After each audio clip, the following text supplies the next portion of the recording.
이제 우리가 함께 성경 말씀을 통하여 은혜를 나누기를 원합니다. 오늘 여러분과 함께 나눌 말씀은 사도신경 강의 시리즈 이제 우리들이 심판을 믿나이다 세 번째 시간으로 우리가 함께 하도록 하겠습니다. 본문은 사도행전 10장 34절부터 43절까지의 말씀입니다. 계속해서 동일한 말씀을 바탕으로 하여 우리들이 보고 있지요. 사도행전 10장입니다. 여러분이 가지고 계신 성경을 펴시기를 바랍니다. 사도행전 10장 34절부터 43절까지의 말씀입니다. 제가 하나님 말씀 받들어 읽겠습니다. 베드로가 입을 열어 말하되 내가 참으로 하나님은 사람의 외모를 보지 아니하시고 각 나라 중 하나님을 경외하며 의를 행하는 사람은 다 받으시는 줄 깨달았도다. 만유의 주 대신 예수 그리스도로 말미암아 화평의 복음을 전하사 이스라엘 자손들에게 보내신 말씀 곧 요한이 그 세례를 반포한 후에 갈릴리에서 시작하여 온 유대에 두루 전파된 그것을 너희도 알거니와 하나님이 나사렛 예수에게 성령과 능력을 기름 붓듯 하셨음에 그가 두루 다니시며 선한 일을 행하시고 마귀에게 눌린 모든 사람을 고치셨으니 이는 하나님이 함께 하셨습니다. 우리는 유대인의 땅과 예루살렘에서 그가 행하신 모든 일의 증인이라. 그를 그들이 나무에 달아 죽였으나 하나님이 사흘 만에 다시 살리사 나타내시되 모든 백성에게 하시는 것이 아니요 오직 미리 택하신 증인 곧 죽은 자 가운데서 부활하신 후 그를 모시고 음식을 먹은 우리에게 하시는 것이라. 우리에게 명하사 백성에게 전도하되 하나님이 살아있는 자와 죽은 자의 재판장으로 청하신 자가 곧 이 사람인 것을 증언하게 하셨고 그에 대하여 모든 선지자도 증언하되 그를 믿는 사람들이 다 그의 이름을 힘입어 죄 사함을 받는다 하였느니라. 아멘. 여러분과 함께 심판을 믿나이다 세 번째 제목으로 함께 말씀을 나누도록 하겠습니다. 저희들이 지난주에 했던 말씀을 여러분들이 들으셨다고 한다면, 다시 한번 들으셨다고 한다면은 지난주까지 저희들이 나눴던 내용, 심판에 대한 내용들이 무엇인지 기억하시리라고 생각을 합니다. 저희로서 산자와 죽은 자를 심판하러 오시리라. 저희로서라고 하는 것은 하나님 보좌 우편을 말씀하는 것이라고 제가 말씀을 드렸지요. 하나님 보좌 우편이라고 하는 것은 예수 그리스도께서 승천하실 때까지, 예수 그리스도가 초림하실 때에는 그 예수 그리스도 지극히 낮고 천하게 이 땅 가운데 말씀이 육신이 되어 내려오신 것을 우리들이 살펴보았습니다. 그러나 이제 그가 지극히 높은 이름을 갖게 되시고 그걸 우리들이 뭐라고 했지요? 승천하시어 승귀하셨다. 그렇게 말씀을 나누었지요. 그 예수 그리스도께서는 이제 다시 이 땅 가운데에 재림하실 것을 우리들은 믿는다는 것이죠. 그래서 저리로서라고 하는 것은 예수 그리스도께서 어떤 분으로서 어떤 자리에서 어떠한 권한을 가지고 다시 오시는가에 대한 이야기가 될 수 있겠습니다. 단순히 위치를 말한다기보다는 그의 권한, 그의 위치, 또한 그분이 어떠한 능력을 가지고 권한을 가지고 이 땅 가운데 다시 오시는가라고 하는 의미를 갖는다고 할 수 있는 것이죠. 그래서 산자와 죽은 자를 심판하러 오시리라. 저희로서 그 예수 그리스도는 오신다. 오시는데 저희로서 오신다. 무엇하러 오신다? 심판하러 오신다. 누구를 심판하러 오시는가? 그 심판의 대상은 산자와 죽은 자를 심판하러 오신다. 그래서 지난주에는 산자와 죽은 자가 누구인가에 대해서 중점적으로 우리가 나누었습니다. 산자와 죽은 자는 물론 예수 그리스도를 믿는 자냐 믿지 않는 자냐 그것으로 산자와 죽은 자를 나눌 수도 있겠다. 물론 나눌 수 있다. 이렇게 말씀드렸습니다. 그러나 지난주에 우리 모형교회에서 산자와 죽은 자에 대해서 더욱더 우리들이 그리스도인으로서 살펴봐야 될, 주지해야 될 것은 산자가 누구냐? 예수 그리스도를 믿는 자라고 하지 않았느냐? 그러다면 예수 그리스도를 믿는 산자가 마치 죽은 자처럼 이 땅 가운데 살아가고 있다고 한다면 그는 산자냐 죽은 자냐? 이 땅 가운데 죽은 자가 누구냐? 예수 그리스도를 믿지 않는 자가 죽은 자냐? 그런데 예수 그리스도를 믿지 않음에도 불구하고 죽은 자임에도 불구하고 산 자처럼 사는 사람들은 도대체 무엇이냐? 이러한 딜레마 가운데서 그리스도인들은 예수님, 하나님, 나는 당신을 믿음으로 말미암아 산 자라고 말씀하시지 않았습니까? 그런데 이 땅의 기준으로 나를 가만히 보면은 나는 산 자이기보다는 죽은 자에 가깝지 않습니까? 내가 뭐가 산 자입니까? 세상에 있는 모든 사람들이 나보고 죽었다고 말하지 않습니까? 그런데 내가 어떻게 산 자라고 나를 말할 수 있겠습니까? 혹 여러분과 저는 그렇지 않은가 살펴보아야겠다 말씀드렸습니다. 사랑하는 모임교회 성도님들, 물론 세상의 기준으로 볼 때에 우리들이 죽은 자와 같은 모습으로 비추어질 수도 있을지 모르겠습니다. 없고 부족하고 헐벗고 그런 우리의 모습을 가지고 있다고 한다면 세상의 기준으로 우리들은 죽은 자와 같다고 여길 수도 있지 않겠습니까? 그러나 그리스도인들이 잊지 말아야 될 것은 하나님께서는 사람의 외모를 보지 아니하신다고 사도행전 6장 우리들이 읽었던 그 말씀에도 쓰여 있지 않았습니까?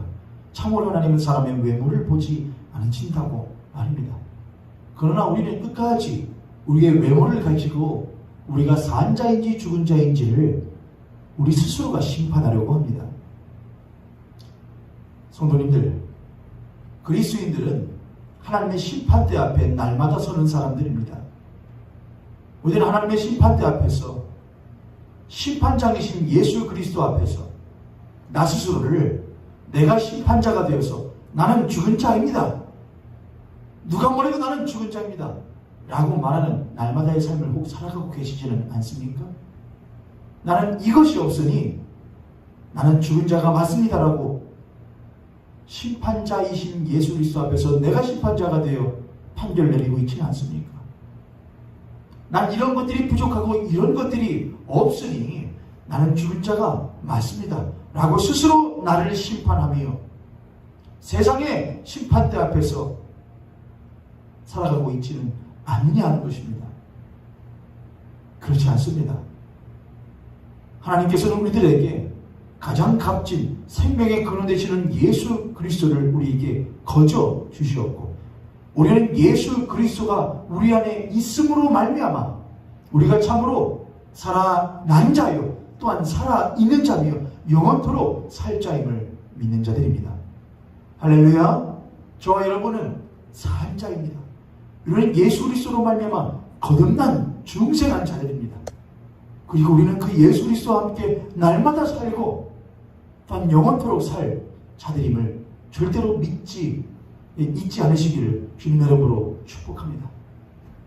오래간만에 비대면으로 혼자서 카메라 보고 하려고 하니까 말도 꼬이고 영 어색하고만요. 한 2달 가까이 저희들이 그래도 대면 예배를 드렸죠. 저도 모르게 카메라 앞에 서면은 울렁증이 생기고 그러는 모양입니다. 자연스럽게 해야겠습니다. 또한 우리들은 생각 가운데에 죽은 자들에도 불구하고 그 죽은 자들의 삶을 보면서 저런 게 산 것이지, 저런 게 산 사람의 모습이지, 저런 게 산 사람의 생활이지 라고 말하면서 그들을 부러워하며 동경하는 삶을 살고 있지는 않습니까? 지난주에 나눴던 그 말씀대로 사랑하는 모임교회 성도님들, 예수 그리스도의 십자가의 구속으로 말미암아 저와 여러분이 생명을 얻다고 한다면 이 세상의 생명을 들추어보고 그것들에 귀 기울이기 이전에 우리는 날마다 하나님의 말씀을 들으며 그 하나님의 말씀을 우리들에게 말하는 바 너희들이야말로 예수 그리스도의 십자가의 그 구속으로 말미암아 참된 생명을 얻은 자다라고 하는 그 말씀 앞에 우리들이 먼저 심판받고 먼저 오롯이 서는 일들이 있어야지 않겠습니까? 한 주간 동안 어떻게 산자의 삶을 사셨습니까? 한 주간 동안 죽은 자의 삶을 부러워하지 않고 동경하지 않으며 내가 참으로 산 자이지라고 하며 예수 그리스도의 십자가의 구속을 귀히 여기며 한 주간 동안 사셨습니까? 그렇게 사신 줄로 믿습니다. 또한 사시기를 주님의 이름으로 축복합니다. 이제 오늘은 주님께서 다시 오시리라. 어디로부터? 저희로서. 무엇하러? 심판하러. 누구를? 산자와 죽은 자. 이제 우리는 무엇하러 오시는가? 심판하러 오신다. 드디어 이 심판에 대하여 여러분과 말씀을 나누도록 하겠습니다.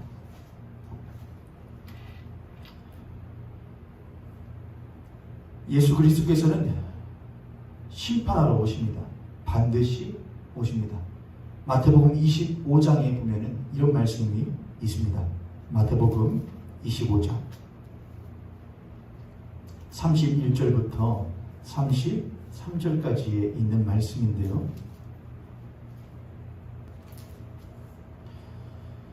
제가 읽겠습니다. 인자가 자기 영광으로 모든 천사와 함께 올 때에 자기 영광의 보좌에 앉으리니 모든 민족을 그 앞에 모으고 각각 구분하기를 목자가 양과 염소를 구분하는 것 같이 하여 양은 그 오른편에 염소는 왼편에 두리라. 아멘. 예수님께서 하신 말씀인데, 예수님께서 인자가 반드시 다시 오리라. 와서 무엇을 하리라? 구분하리라. 심판하리라.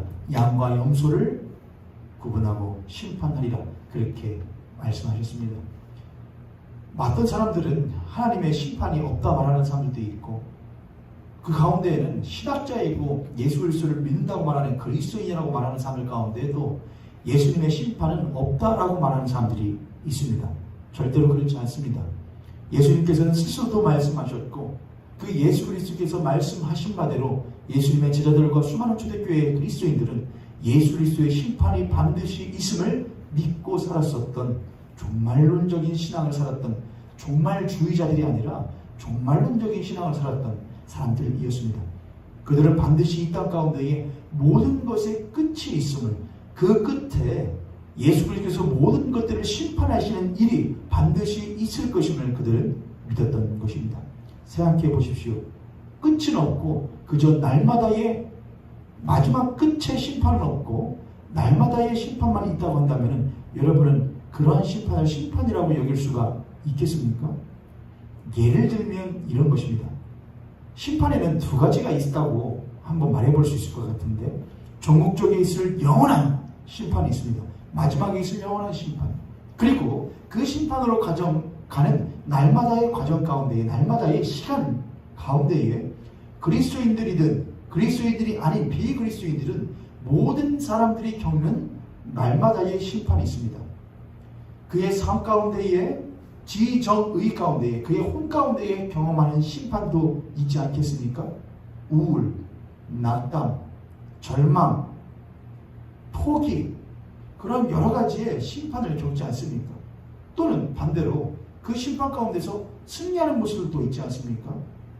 내가 옳은 일을 하거나 비그리스도인들이라고 한다면 내가 선한 일을 하거나 어떤 올바른 일을, 도덕적인 일을 했을 때에 나에게 주어지는 어떤 지정의의 보상, 그런 것들이 있지 않습니까? 그리스도인이라고 한다면 더할 나위 없고요. 이렇게 날마다의 종국적으로 오게 될 영원한 심판은 있고, 그 심판으로 가는 과정 가운데에 날마다의 심판이 있다는 것입니다. 지정의 심판, 혼의 심판도 있고, 물질적인 몸의 심판도 있고, 또한 그에 반대되는 보상도 있다고 하는 것이죠. 그러나 중요한 것은 마지막에 종국적인 심판이 없이 날마다의 과정의 심판만 있다고 한다면 사람들은 절대로 영원한 심판으로 인하여서 그들의 지금의 이 날마다의 심판이 결국에는 영원한 심판으로 귀결되어질 것이라고 하는 경각심 없이 살아갈 수밖에 없지 않겠습니까? 이렇게 한번 해보죠. 시험을 봐요. 중간고사든지 기말고사든지 시험을 봅니다. 이건 좀 큰 시험이죠. 그런데 그 중간고사나 기말고사를 준비하기 위해서 학교에서 선생님들이 때때로 뭘 하냐? 갑작스러운 쪽지 시험을 보기도 하지 않습니까? 그렇죠? 쪽지 시험을 보기도 합니다. 그건 일종의 뭐라고 하냐? 과정으로 가는, 영원한 심판으로 가는 과정의 심판이라고 할 수 있겠죠. 야, 너 공부 너 중간고사 있는데 그 중간고사 잘 준비하고 있어? 너 아직 그 중간고사가 멀리 있다고 생각하고서는 지금 나태하게 준비 안 하고 있는 거 아니야? 쪽지 시험 한번 보자. 시험을 봅니다. 자기의 결과를 보지요. 그래서 그동안 잘 준비한 사람은 뭘 하고? 잘 준비했네. 점수가 이 정도 나왔네. 좀만 더 어떻게 준비하면 되겠네. 그렇게 보상을 받을 것이고, 가족스러운 쪽지시험 앞에서 처참한 점수를 받은 사람은 야, 내가 나한테 했던 모습이 이런 것이구나 하고서는 경각시험을 받겠죠. 그런데 예를 들어 중간고사가 없다고 생각해 보세요. 진짜 큰 시험이 없다고 생각해 보세요. 그럼 날마다 보는 쪽지시험을 보는 그 사람이 이런 생각하지 않겠습니까? 야, 뭐하러 이걸 날마다 하나? 어차피 없을 것인데, 어차피 끝이 없는데 날마다 그 끝을 의미하면서 끝이 있을 것이라고 염두하면서 날마다 시험 보는 것이 도대체 무엇이 어떤 의미가 있는가, 그런 생각을 갖지 않겠느냐 하는 것입니다. 그렇죠? 저는 가끔 책을 보거나 서적들을 보면서 신학자들 가운데에 또한 그리스도인이라고 하는 목사님들 가운데서도 그런 분들이 있거든요. 영원한 심판이라고 하는 것은, 여러분, 그것은 없습니다 라고 말하는 사람들이 있다니까요. 여러분, 영원한 심판이라는 건 없습니다. 생각해 보십시오. 그분은 사랑의 하나님이신데 어떻게 사랑의 하나님이 심판을 한다는 말입니까? 중간고사가 사람들을 죽이려고, 학생들을 때려잡으려고 중간고사 보는 것인가요? 그렇지 않죠? 무엇 하기 위해서? 물론 옳지 않은 의도와 목적들이 있습니다만은, 예를 들어서 하는 것이니 감안하시고 들으시면 좋을 것 같습니다. 대학이라고 하는, 또는 앞으로의 어떤 꿈을 이루기 위한 단계로서, 과정으로서 시험을 치지요. 그렇죠. 그럼 그 과정을 이루기 위한, 너희들이 나중에 커서 이런 사람이 되고 싶어, 너희들 커서 이런 대학을 가고 어떤 직업을 갖고 가고 싶어, 그러려면은 이 과정, 시험을 거쳐야 돼. 시험을 보지 않으면 할 수가 없어. 한국 사회라고 한다면은 대학 가고 싶어, 직장을 가고 싶어, 뭘 하고 싶어 라고 한다면은 대부분의 사람들은 수학능력 시험을 봐야 돼. 대학을 가기 위한 수능을 봐야 돼. 그럼 그 수능이라고 하는 것은 말하자면, 비유하자면 심판이 되겠지요. 영원한 심판. 그럼 그 심판이라는 것은 더 잘 되기 위해서, 꿈을 이루기 위해서 하는 것인가요? 아니면 그 꿈을 몰살시키기 위해서 하는 것인가요? 없애버리기 위해서 하는 것인가요? 100% 옳은 예는 아니라고 했습니다. 왜냐하면 대한민국 사회에서 수능과 대학이라고 하는 것은, 대학을 가는 것은 올바른 의미만 있는 것은 절대로 아니기 때문에 그렇죠. 그러나 비유로서 하는 겁니다. 학생들에게 그 사람이 사회에서 어떠한 꿈이나 어떠한 목적을 성취할 수 있도록 하기 위한 수단으로서 그 수능이라고 하는 과정을 두는 것 아닙니까? 그리고 그 수능이라는 과정을 향하여서 초, 중, 고라고 하는 시절을 자그마치 12년이라는 시간을 거쳐서, 요즘에는 대한민국 사회는 이상한 것이 벌써 날 때부터 준비한 사람도 있어요. 날 때도 태교를 준비해서 못하려고 대학 가고 나중에 어디 취업하려고 그런 분들이 있더라니까요. 여러분, 엄마가 그렇게 하냐, 아빠가 그렇게 하냐, 그건 말하지 않겠습니다. 여러분 다 아실 테니까. 여하간 어릴 때부터 준비를 해가지고 수능을 보게 해요. 그렇죠. 그리고선 대학 가게 하죠. 여하간 대학이라고 하는 어떤 목적을, 그걸 통해서 그 아이가 어떤 사회에서의 꿈이나 비전을 성취할 수 있도록 하기 위한 목적으로서의 심판, 그 목적을 이루기 위한 수단으로서의 심판이 있다고 하는 것이죠. 그 심판이 그냥 뭘 하기 위한, 야, 시험 보자. 잘했네? 상 줄게. 못했네? 벌 받아야지. 나고돼야 되지. 이렇게 하기 위한 심판이 아니라고 하는 것입니다. 이해되셨습니까, 여러분? 그럼 이런 목사님들이 있다고 했죠. 심판이라는 건 없습니다. 어떻게 사랑의 하나님이 그런 심판을 줄 수가 있겠습니까? 어떻게 사랑의 하나님이 지옥불에 던져 넣을 수가 있겠습니까? 그렇게 말하는 목사님들, 또 그렇게 말하는 신앙자들이 있다는 것입니다. 근데 한번 생각해 보세요, 여러분. 전능하사 천지를 만드신 하나님 아버지를 내가 믿사오며, 전능하사 천지를, 그 하나님은 어떤 하나님이시라고 이미 우리들은 배웠지요. 그 하나님은 사랑의 하나님이라고 말씀드렸죠. 그럼 그 사랑의 하나님이 심판을 준비하셨다고 한다면, 그 심판은 무엇이 아니라 마지막 최종적인 단계가 아니라, 그 사랑의 하나님은 최종적인 목적과 단계가 있다는 것입니다. 그건 무엇이냐? 하나님께서는 모든 만물이 예수 그리스도 안에서 하나 되게 하려고 하는 그 사랑의 하나님께서는 예수 그리스도로 말미암아 모든 만물이 그 예수 그리스도 안에서 통일되게 하려고 하는 온전한 목적을 가지고 계시다는 거예요. 그 영원한 목적으로 가는 과정으로서의 수단으로서의 무엇이냐? 심판이 있다고 하는 것입니다. 물론 그 영원한 모든 만물이 예수 그리스도 안에서 통일되게 하려고 하는 그 안에 들지 못할 이들도 있겠지요. 그럼 하나님께서는 그 들지 못할 이들에게 기회를 주시지 않느냐? 만약 기회조차 주시지 않는다고 한다면 그것은 하나님의 사랑과 위배되는 것이겠죠. 그런 하나님께서는 그 분명한 무엇을 두시고 영원한 목적, 예수 그리스도 안에서 모든 만물이 통일되게 되는 것, 하나님과 하나가 되는 것. 왜요? 모든 만물이 하나님으로부터 나왔으니 그 하나님으로부터 나온 모든 만물이 다시금 하나님 안으로 모두 수렴되어지는 것이 하나님의 목적 아니겠습니까? 그 하나님의 온전한 그 목적을 이루기 위하여 무엇이 필요하냐? 수단이 필요하다는 거예요. 왜요? 하나님으로부터 나온 모든 피조물들이 그 하나님으로 모두 수렴되어져 가느냐? 그렇지 않지 않습니까? 어떤 이들은 그 하나님으로부터 멀리 떨어져 나가는 이들이 있고 그 하나님을 외면하는 이들도 있으며 배척하는 이들도 있다는 것이죠. 그 하나님으로 인하여 지음받았음에도 불구하고 그 하나님을 알지도 못하고 알기를 원하지도 않으며 오히려 배척하는 이들, 그런 이들이 있지 않습니까? 그런 이들이 있는데 어떻게 모든 이들이 하나님으로 수렴되어지는 예수 그리스도 안에서 통일되어지는 일이 일어날 수가 있겠습니까? 그렇죠. 그러면은 그런 이들을 위하여 무엇이 필요하냐? 심판이 필요하다는 거예요. 그럼 모든 이들이 수렴되어지기 위한 심판이 필요하다는 거예요. 그래야만 그들이 무엇할 것이냐? 끝이라는 것이 있구나, 심판이라는 것이 있구나 라고 하는 경각심을 갖고 그 영원한 하나님의 뜻으로 나아가는 결단을 할 수 있기 때문에 그렇죠. 여기까지 이해되셨나요? 그러기 위하여 하나님께서는 심판이라는 수단을 두시고 그 심판이라는 과정까지 가기 위한 기회를 수많은 시간을 주시는 거예요. 이것이 하나님의 사랑 아니고 뭐 어디겠습니까, 여러분? 그런데 어떻게 사랑의 하나님이 어떻게 지옥이나 심판이라고 하는 것을 두실 수가 있겠는가라고 말할 수가 있냐는 것입니다. 그건 뭘 알지 못하고 영원한 하나님의 사랑으로 말미암아 예수 그리스도 안에서 통일되게 하시는 그 영원한 하나님의 사랑을 이루시는 그걸 알지 못하는 것 아닙니까? 그 사랑을 이루시기 위한 수단으로서 심판을 주신다는 거예요.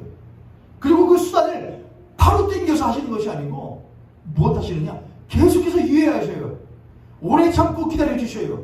뭘 하기 위하여? 살리시기 위하여, 기다리시기 위하여, 구원하시기 위하여, 예수 그리스도로 말미암아 하나님 앞으로 수렴되어지게 하시기 위하여 계속해서 기다려주신다는 거예요. 그런데 어찌 하나님을 사랑의 하나님이 아니라고 말할 수가 있겠으며 그 심판을 두었다고 하여 그 하나님이 사랑의 하나님이 아니라고 말할 수가 있겠냐고 하는 것입니다. 이렇게 생각하는 것이 맞죠. 그 심판조차도 하나님의 무엇이라고 하는 것이요, 하나님의 사랑이라고 하는 것입니다. 하나님의 사랑이요. 생각해 보세요. 뿌리째 뽑혀졌어요. 땅에서요. 땅에서 뿌리째 뽑혀진 나무예요. 그런데 그 나무가 돌아가기를 원하지 않아요. 그 땅으로 다시 심겨지길 원치를 않아요. 그럼 어떻게 돼요, 여러분? 그건 죽은 거예요. 그건 말라 죽는 거예요. 그런데 계속해서 물어봐요. 나도 심으면 안 될까, 땅에다가? 네가 땅에 심겨져 사는 것 아니냐? 됐다고. 자, 그러면 그 나무가 뿌리째 뽑혀졌는데 그건 하나님이 뽑으신 것이 아니거든요. 그런데 그 나무가 스스로 뽑혀졌는데, 물론 성경으로 창세기로 가면은 사단마귀에 의해서 했다 하지만은 그렇게 되면 인간의 자유의지가 없어지는 것이니까 인간이 오늘날로 말하자면 인간이 스스로 하나님으로부터 떠났다 이거예요. 성경은 그렇게 말하죠. 죄인 되었다고 말하죠. 그런데 죄인 된 인간에게 하나님께서 기회를 주셔요. 너 다시 돌아와야 되는 것 아니냐? 살아야 되는 것 아니냐? 그런데 그 하나님의 기회를 주심에 계속해서 배척한다고 한다면은 그것은 그렇게 하다가 심판에 이르게 된다면은 거기에 대한 책임은 하나님께 있는 것입니까? 아니면 인간에게 있는 것입니까? 우리는 절대로 그 책임을 하나님께 돌릴 수 없을 것입니다. 사랑의 하나님은 사랑으로 모든 만물을 창조하셨고 사랑의 하나님은 우리를 구원하시기 위하여 자신의 독생하신 아들 예수 그리스도 곧 하나님의 본체를 이 땅 가운데 육신되게 하셨고 또한 십자가에 못 박혀 죽게끔 만드셨습니다. 그건 하나님의 철저한 사랑의 표현이었습니다. 그리고 이제 십자가에 죽기까지 비하되셨던 예수 그리스도는 승귀 되시어 지극히 귀하게 높임 받으시어 심판의 주로서 다시금 오실 것인데 그는 여전히 사랑의 예수님이십니다. 사랑의 하나님이십니다. 그 사랑의 주님은 이 땅 가운데서 성령으로 말미암아 계속해서 우리를 살리시기 위하여 세상을 이처럼 사랑하사 살리시기 위하여 말씀하시고 전하시고 기회를 주시고 기다리시는 일을 하시는 것이죠. 그럼에도 불구하고 그 기회를 받아들이지 않고 그 말씀을, 그 사랑을 거부하는 이들은 스스로가 심판으로 나아가는 것이지 절대로 하나님께서 그들을 심판하신다고 말할 수 없는 것입니다. 심판은 반드시 있습니다. 심판은 없는 것이 아닙니다. 심판은 반드시 있다고 성경은 말을 했고 그 심판을 준비하시는 하나님은 사랑의 하나님이십니다. 그 심판조차도 곧 하나님의 사랑이라고 하는 것을 우리는 믿어야 될 것입니다. 자, 그렇다면 심판이 있는데 제가 지난주에 이런 말씀을 드렸습니다. 여러분, 심판이 있는데 심판에 무엇이 없으면 기준이나 근거가 없으면 그 심판을 받는 대상들은 그 심판을 하는 이들에 대해서 이에 대하여 못할 수밖에 없지 않습니까? 항소하거나 항의할 수밖에 없지 않겠습니까? 그들에게 마땅한 심판의 근거가 있어야 한다는 것입니다. 자, 그러면 심판의 근거는 과연 무엇이냐? 오늘 이 부분을 여러분하고 나누려고 합니다. 지금까지의 내용들을 잘 이해하셨는지 모르겠습니다. 이게 이제 여러분 오늘의 핵심이거든요. 오늘 못하면 다음 주까지 하면 딱 맞을 것 같아요. 심판의 기준, 심판의 근거가 두 가지로 나누어지는데 이 부분 오늘 만약에 1번 하면은 심판의 기준 첫 번째를 하고 다음 주 두 번째를 하면은 마무리가 될 것 같기도 합니다. 하지만 할 수 있는 한 최선을 다해서 오늘 맞춰볼 수 있도록 해보겠습니다. 자, 예수 그리스도는 오신다. 반드시 오신다. 다시 오시리라. 어디로부터? 저희로서. 누구를 심판하기 위하여? 산자와 죽은 자를 심판하기 위하여. 무엇하신다? 심판하신다. 그럼 심판에는 그 심판에 마땅한 기준과 근거가 있어야 한다는 것입니다. 심판의 기준 첫 번째입니다. 하나님은 무엇을 가지고 산자와 죽은 자를 심판하시는가? 그 심판의 기준은 무엇인가? 첫 번째, 인간 스스로를 어떤 존재로서 보는가? 다시 말하면 인간이 자기 스스로 자를 누구로서 어떤 존재로서 보고 있는가? 이 부분을 가지고 심판하실 것입니다. 이거는 존재에 대한 인신론적인 기준이라고 할 수 있겠습니다. 이것은 이런 것이죠. 인간이 자기 스스로를 어떤 존재로 인식하고 있는가, 그것을 가지고 하나님께서 심판하신다 하는 것입니다. 인간이 만약 자기 스스로를, 이런 사람들 있죠, 여러분. 이기적인 사람들 있지 않습니까? 나만을 생각하고 나를 제일 우선시하는 그런 사람들 말입니다. 나이가 들어도 사회생활을 해도 그런 사람들은 여전히 있지 않습니까? 물론 인간에게는 태생적으로 이기적인 마음이 있습니다. 나를 먼저, 그렇지 않습니까? 아픈 것, 배고픈 것, 줄인 것, 추운 것, 헐벗은 것, 슬픈 것 모두 누가 경험하는 것인데요? 내가 경험하는 것이잖아요. 그렇죠? 내가 경험하는 것이 클까요? 남이 경험하는 것이 커 보일까요? 당연히 내가 경험하는 것이 가장 커 보이기 마련입니다. 아이들은 태어날 때 내가 젖을 물어서 어머니의 이 젖을 먹는 것이 급할까요? 아니면 내가 그 어머니의 젖을 물었을 때에 그 젖을 아프게 하거나 또는 어머니가 젖을 만들기 위하여 나에게 주기 위하여, 그것이 곧 피거든요 여러분. 젖이요. 그 젖을 주기 위하여 어머니의 생명을 주는 것에 대한 감사함을 먼저 할까요? 당연히 아이는 무엇을 먼저, 나의 배고픔을 먼저 알기 마련입니다. 그런 것이 삶을 살아가면서 공동체 속에서 뭐라 해야 되냐, 그 안에 내재되어 숨겨져 있던 무엇을 이타심이 있죠. 가장 큰 건 이기심이에요 여러분. 나를 먼저 생각하는 거예요. 나의 고통, 나의 슬픔, 나의 기쁨을 먼저 생각하는 것이 인간에게는 가장 커요. 그러나 그 안에 숨겨진 이타심이 있습니다. 남의 아픔을 보고 남을 기쁘게 해주려고 하고 하는 그런 이타심이에요. 그런 것이 삶을 살아가고 사회에서 생활하게 되면서 교육을 통하여 그 이타심을 끌어내고 행하게끔 만드는 것이죠. 이러한 자기 스스로를 뭐라고 생각하는가에 대한 인식이 삶을 어떻게 살아갈지와 또한 나 이외의 타자를 어떻게 대할 것인지에 대한 기준이 되어진다고 하는 것입니다. 쉽죠 여러분? 어려운 게 아닙니다. 내가 나를 어떤 존재로서 이 세상에서 나를 어떤 존재로 보느냐, 사람들과의 사이에서 나를 어떤 존재로 보느냐, 자연 만물과의 관계에서 나를 어떤 존재로 보느냐에 따라서 그 사람이 삶을 살아가는 방식과 또한 나 이외의 타자를 대하는 방식이 달라진다고 하는 것입니다. 자, 그럼 한번 들어보시죠. 먼저 인간과 인간 말고 인간과 만물을 가지고 한번 우리가 살펴봐야겠습니다. 동양사상에서 공자든 맹자든 또한 노자든 그들 모두 무엇에 대하여 공통적으로 말했냐면 하늘에 대한 이야기를 합니다. 하늘.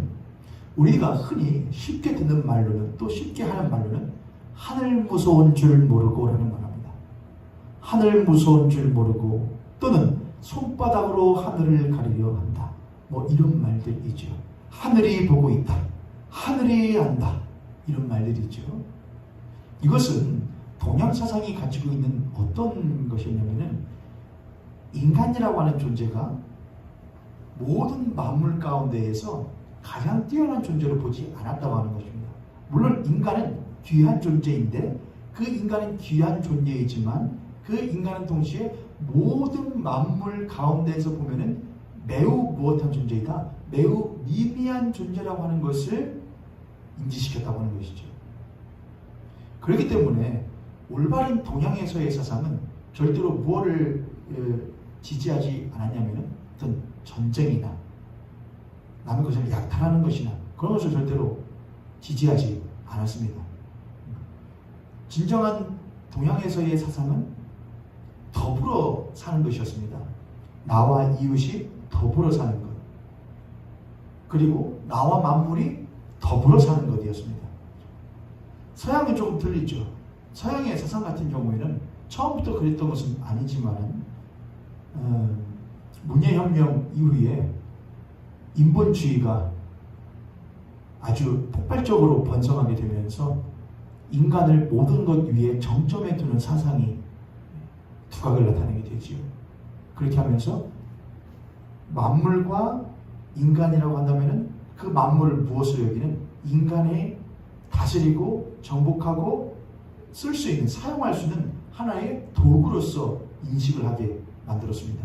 동양과 서양은 그래서 매우 다른 모습을 가지고 있죠. 성경은 그럼 뭘 말하고 있을까? 로마서 1장에 보면 이런 말씀이 있습니다.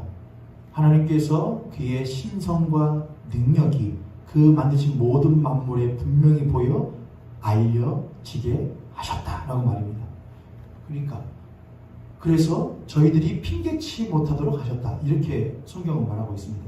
지금 제가 말하는 건 성경에 대한 이야기를 조금 넘어섭니다. 벗어나고 있습니다만은 한번 생각해 보세요, 여러분. 심판하러 오신다 했을 때에 그럼 뭘 가지고 심판하냐? 심판의 기준과 근거가 뭐냐? 믿지 않는 사람들도 그런 말을 할 수 있지 않겠습니까? 그렇죠, 여러분. 믿지 않는 사람들이 도대체 뭘 가지고 심판한단 말이냐? 뭘 가지고 우리를 심판한단 말이냐, 하나님이? 라고 할 때에 예수 믿는 사람들은 이것만 말합니다. 예수 그리스도를 믿느냐, 믿지 믿지 않냐를 가지고 심판합니다. 제가 이거 100% 맞습니다. 그게 심판의 근거 두 번째입니다. 예수 그리스도를 믿느냐 믿지 않느냐. 그런데 여러분 한번 전도 한번 해보신 일이 있으시다고 한다면은 믿지 않는 사람에게 도대체 하나님이 우리를 심판하실 때가 반드시 옵니다 라고 말하면은 이런 반응을 당연히 받게 됩니다. 도대체 뭘 근거로 심판한단 말입니까?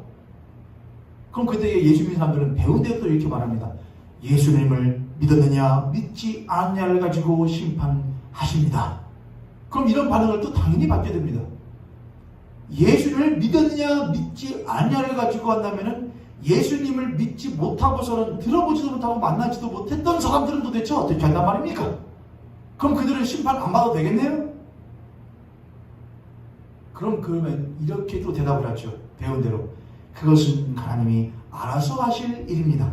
그러나 예수님이 이 땅에 오셔서 복음이 전파된 이후로는 그것을 근거와 기준으로 하여 심판하십니다 라고 말합니다. 그러면 저도 여러분 제가 예수님 믿지 않았으면 저 그런 말 절대 안 듣습니다. 왜냐하면 논리가 맞지 않잖아요 여러분. 그렇죠. 그리고 저같이 조금 비판적인 사고를 많이 가지고 있는 사람들은 이렇게 말할 거예요. 아 그렇군요. 그래서 당신네 예수 믿는 사람들은 그저 예수 믿는 것 하나만으로 자신감을 가지고 심판을 준비하고 있기에 그렇게 이 세상에서는 막 사시는구만요. 좀 그렇게 말할 거예요. 아 당신들은 예수님 믿기만 하면은 심판을 면하니까 당신들은 이 땅에서 그렇게 막 사는구만요. 불법도 저지르고 탈세하고 축복이란답시고 그냥 다 가져가고 그렇게 하는구만요. 저 그렇게 대답할 거예요. 그렇게 대답을 하면은 또 전도하는 사람은 그러겠죠. 이 사람은 하나님이 선택한 사람이 아닌 모양이구나 하고서는 물러서겠죠. 여러분은 그게 맞다고 생각을 하십니까 여러분? 저는 그게 절대로 맞다고 생각하지 않거든요. 심판의 기준, 예수님은 반드시 오신다. 심판하러 오신다. 그 심판의 기준 다음 주에 할 거예요. 그 심판의 기준은 뭐냐? 예수 그리스도를 믿었느냐 믿지 않느냐 한다는 거예요. 그러나 그것만 있는 것이 절대로 아니란 말입니다. 예수 그리스도를 믿든 믿지 않든 심판의 근거는 두 가지입니다. 예수 그리스도를 믿었냐 믿지 않았느냐. 또 하나의 근거는 무엇이냐? 네가 예수 그리스도를 믿지 않은 자라고, 네가 예수를 듣지도 못했고 예수의 십자가의 구속을 알지도 못했던 자라고 한다면 그렇다면 너는 심판의 근거가 있다. 그건 뭐냐? 너가 이 땅 가운데서 너 스스로가 어떤 존재로서 인식하며 살았냐 이거예요. 너 스스로를 어떤 존재로 인식하면서 이 땅에서의 삶을 살았느냐? 그것도 심판의 근거가 되지 않겠습니까? 예수 믿는 자라고 한다면 너 예수 믿는 자냐? 너 예수를 믿는다고 한다면 네가 예수 그리스도를 믿는다는 것이 도대체 무엇이냐? 넌 예수 그리스도를 믿는 자라고 한다면 네가 하나님 앞에 어떤 존재이며 이웃 앞에 네가 어떤 존재인지를 아는 자일지언데 너는 어떻게 이 땅 가운데서 그러한 삶을 살았느냐? 똑같이 판단되지 않겠습니까? 그 심판의 근거는 두 가지예요. 이 땅 가운데서 예수 믿지 않았다고 한다면 이 땅에서 나 이외의 타자, 사람이든 만물이든 네가 그들을 어떻게 대하며 살았느냐? 예수 믿는 자에게도 네가 예수를 믿었다고 한다면 너는 너의 이웃과 만물을, 타자를 어떻게 대하며 살았느냐? 그 두 가지가 똑같이 우리들에게 심판의 근거와 기준이 된다는 말입니다. 이해되셨죠? 그런 의미에서 심판의 기준 첫 번째를 지금 말하고 있는 겁니다. 동양은 만물과 이웃들 가운데에 나라고 하는 존재를 어우러져 더불어져 살아가는 하나의 구성원으로 봅니다. 모든 사회에서의 구성원입니다. 모든 사회에서의 함께 더불어져 어우러져야 될 나. 만물 가운데서 나는 매우 미미한 존재. 그래서 태양이나 이런 그런 것들을 무엇하는 숭배하는 것들이 많이 일어날 수밖에 없죠. 그렇죠. 왜냐하면 나는 그들보다 무엇한 존재니까. 나는 그들보다 미천한 존재예요. 약한 존재예요. 그래서 그들을 못하기도 하고 그들을 때로는 숭배하기도 하고 의존하기도 하는 그런 모습들이 동양사상에서는 많이 나올 수밖에 없습니다. 서양은 반대로 해요. 서양은 만물을 무엇으로 보느냐? 내가 다스려야 될 것으로 봐요. 내가 그 위에 있는 존재로 봐요. 인간이 만물의 영장이라고 말을 해요. 저는 그 말이 틀리다고 생각하는데, 또한 이웃들과 이웃 나의 관계에서 뭐냐? 내가 그 이웃과의 관계를 유지하는 것은 무엇에 따라서 하는 것이지 필요에 따라서 하는 거라고 말을 해요. 상호 간의 필요에 따라서 그를 대한다고 말을 해요. 만약 그 필요가 어긋나게 된다거나 그 관계가 내가 그를 충분히 인간 대접해줘야 될, 사람으로서 대접해야 될 필요가 없다고 생각하면 바로 단절해버릴 수 있다고 말을 해요. 그래서 서양과 동양은 인간과 만물을 바라보는 관점이 틀립니다. 그런데 한국은 동양에 속해져 있는데 서양의 물을 굉장히 많이 먹었지요. 한국은요. 왜 그렇게 됐는지는 물론 근대 역사를 잘 살펴보면은 그렇게 될 수밖에 없었던 이유가 있긴 하겠지만 안타까운 일이긴 합니다. 인간이 삼라만상에 대하여 인간이 얼마나 미천하고 미미한 존재인가를 여기는 것, 또한 인간이 인간 스스로의 유한함에 대하여 인지하는 것, 자신의 인지적인 한계, 인간이 모든 것을 다 아는 것은 아니지 않습니까? 제가 EBS에서 하는 E클래스라고 하는 것을 어쩌다가 보게 되는데, 요즘에 거기 보면은 한 과학자가 나와서 빅뱅에 대해서 설명을 해주거든요. 가만히 듣고 있으면은 야, 참 재밌다, 신기하다, 이렇게 생각이 들어요. 어떻게 저런 게 우주가 생겼을까? 근데 과학자가 계속 말하면서 이런 말을 많이 해요. 그런데 우리는 아직 우주에 대해서 다 알지 못합니다.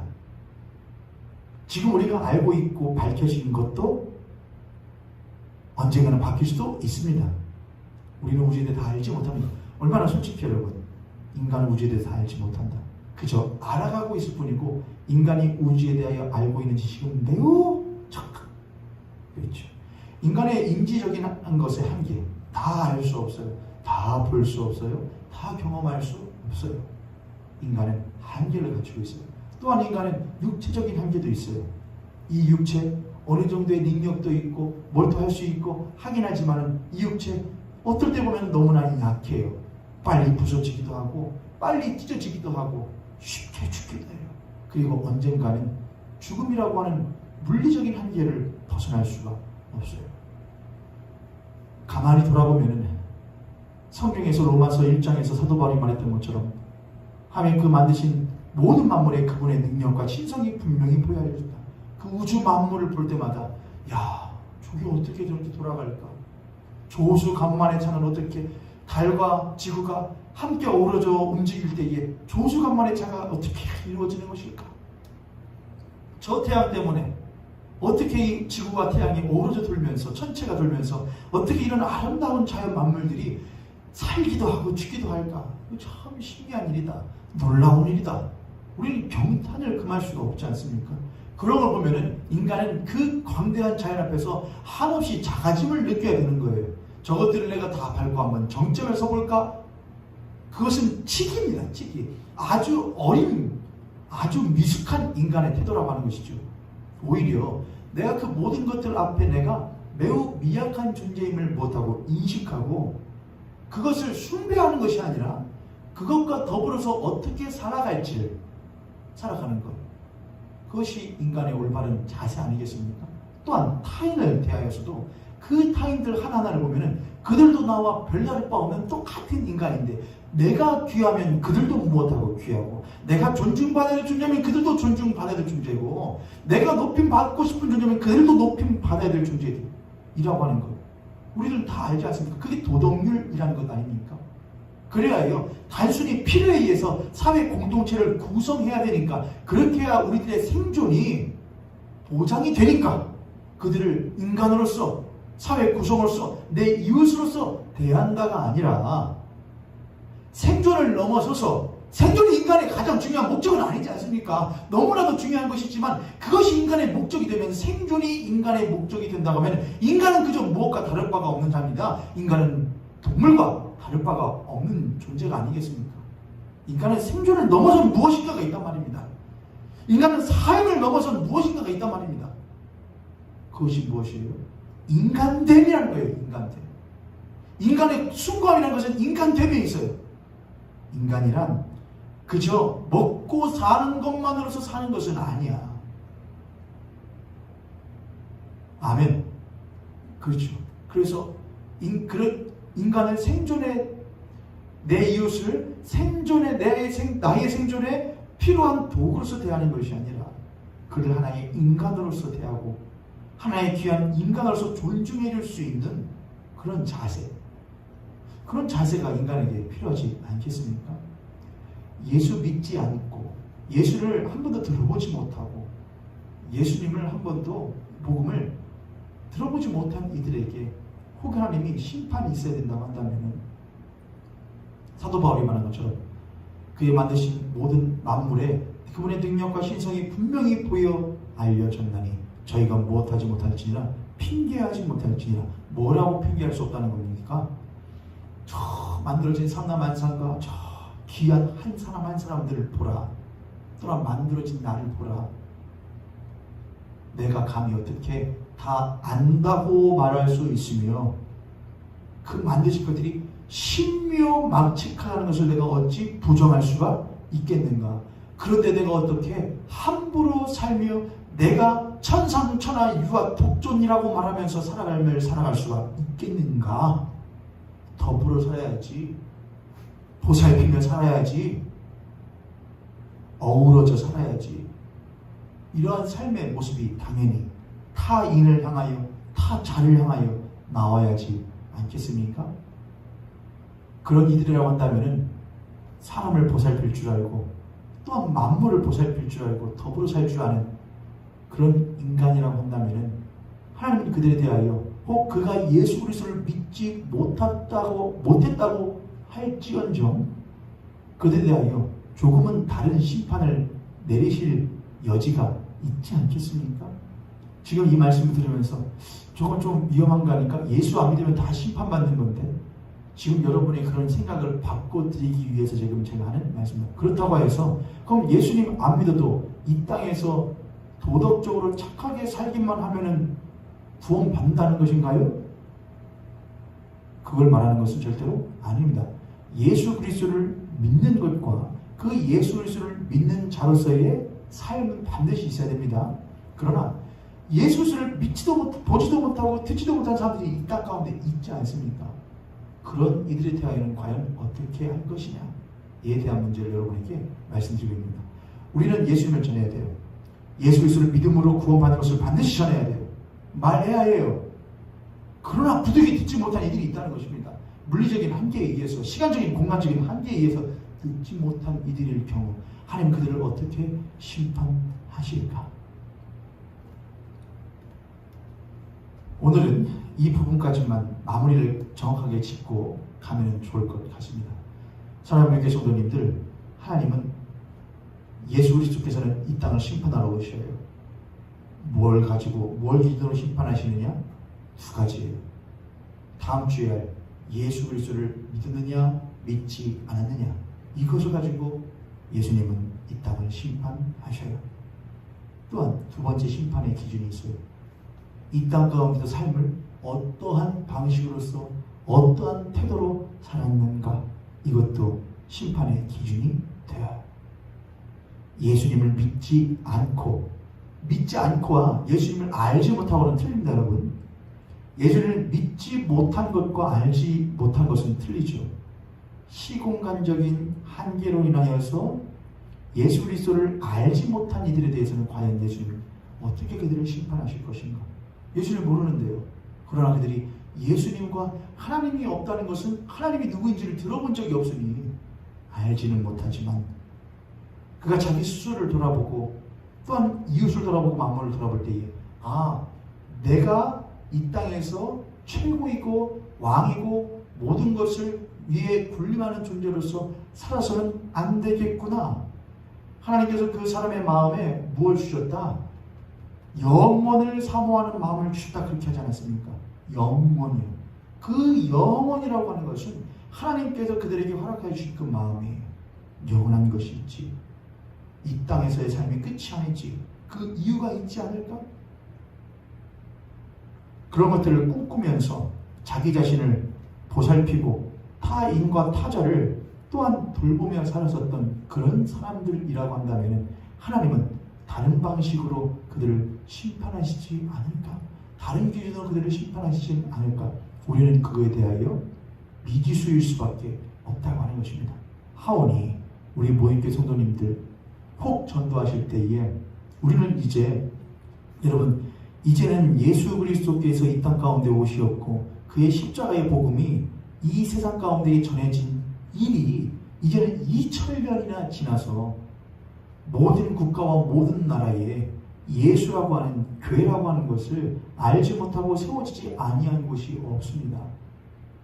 예수님을 믿고 구원받기를 원합니다라고 하는 복음 전하는 일을 우리는 분명히 해야 할 것이지만 동시에 우리는 그 구원의 기준, 그 심판의 기준이 심판받음의 기준이 예수 그리스도를 믿는 것과 동시에 예수 그리스도를 믿는 것이 무엇이냐, 예수 그리스도를 믿고 살아간다는 것이 무엇이냐, 심판을 준비하는 예수 그리스도의 사람들의 삶의 모습이란 무엇이냐, 그런 것을 올바르게 전해줄 수 있고 또한 예수를 알지 못하는 이들에 대하여 우리들이 섣불리 예수 믿지 않았으니까 지옥 가는 것이지 예수는 믿지 못했으니까 심판받는 것이지 라고 단정하고 단언하기보다는 예수를 알지 못하는 이들에 대하여 하나님이 이 세상 가운데의 만물을 통하여 보여주신 원리 또한 인간의 삶을 통하여 보게끔 하시는 원리를 통하여 자기 자신을 낮출 줄 알고